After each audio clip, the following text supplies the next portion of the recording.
the stagecoach route between Hillsborough, North Carolina, and Richmond, Virginia, travelers rested and recharged at Milton's Union Tavern, built in 1818. This documented rare existing structure is not only on the National Registry of Historic Places, but it is also a National Historic Landmark.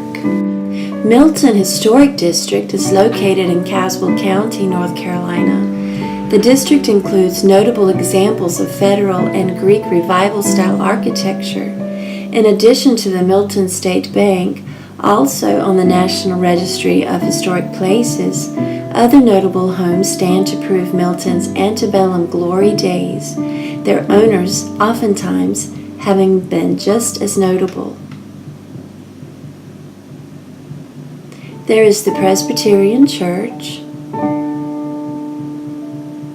the Baptist Meeting House, the Old Episcopal Church building, the Methodist Church, and the Commercial Row, one of the most uniquely preserved examples of 19th century architecture.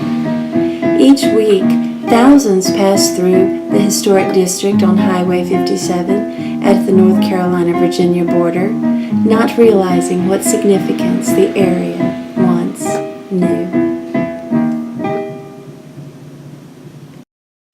In 1796, the North Carolina General Assembly passed an act to establish a town, which would serve as an inspection center for tobacco and flour. 30 acres were secured in Caswell County on Country Line Creek near the Dan River on the land of Asa Thomas. This commercial center would be named Milton. The act appointed 5 commissioners to lay off the land in half-acre lots and sell them at public auction.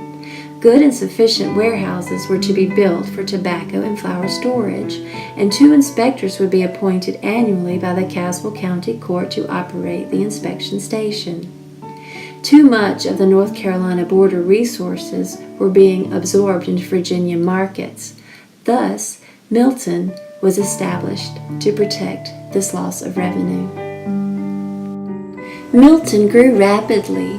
For 50 miles around, people came to her to sell in her markets, to do business with her financial institutions, read her newspapers, and buy her goods.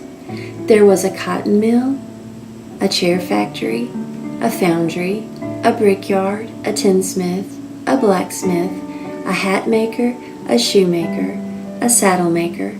There was horse racing, dancing, dinners, and balls, a 2-story hotel, academies for boys and girls, and 12 cabinet makers, including the outstanding Thomas Day, a free person of color with African, American Indian, and Caucasian ancestry. He set up his woodworking and furniture-making business in town, buying the Union Tavern to use as his home and workshop. While designated free, he still suffered under limitations in a slave society. When he married a Virginia lady, also free, the law prevented her from crossing state lines to live with her husband in North Carolina. Miltonians created a petition, wrote character statements on Day's behalf with signatures, and presented their request for an exception to the North Carolina legislature. Exception was granted, and the Days lived in bustling Milton, attending the Presbyterian Church built in 1838, which still stands with the pews he made inside. The historical records of this church are worth reading. They minister to Africans as well as white. Thomas Day owned stock in the Milton State Bank, built in 1860 to house a branch of the Bank of the State of North Carolina. While banking had existed in Milton for decades, this Greek Revival Italianate structure would certainly be the piece de resistance of the commercial district. The building was designed with a front commercial entrance, with its bank vault door, as well as a side residential porched entrance, since the bank would also serve as the banker's home. However, war came, and while the end of slavery was a necessary and moral outcome, the production and business Milton was built for ended. Even for Thomas Day, The business that he built with such outstanding craftsmanship soon also ceased.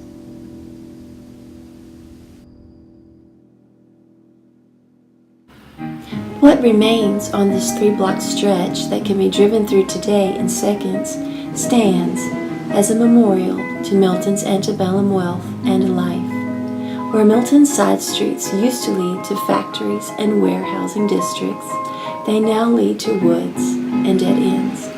A sign commemorates the site of the old Milton Hotel, which was burned by Virginia Dan River mill strikers in 1951. You can find original stagecoach steps once placed at every home and shop in order to avoid the inevitable mud of a busy street.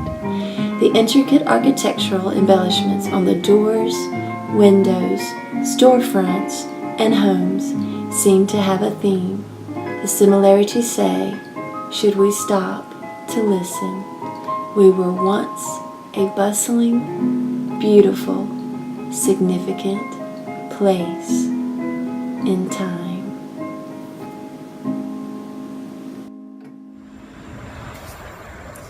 As I sit here on the stairway beside of the mule post that is attributed to Thomas Day, I can't help but think that there is something significant to be learned and remembered by the little town of Milton that was so significant in the 19th century. Please consider supporting us here at the Milton Renaissance Foundation, Museum of Milton, and Visitor Center, as well as the Thomas Day House. Caswell County and Milton depend upon tourism for economic survival, and so it's perfect for a day trip, and also we're looking for school groups to come to make North Carolina history fun and exciting. We hope to see you soon here in Milton.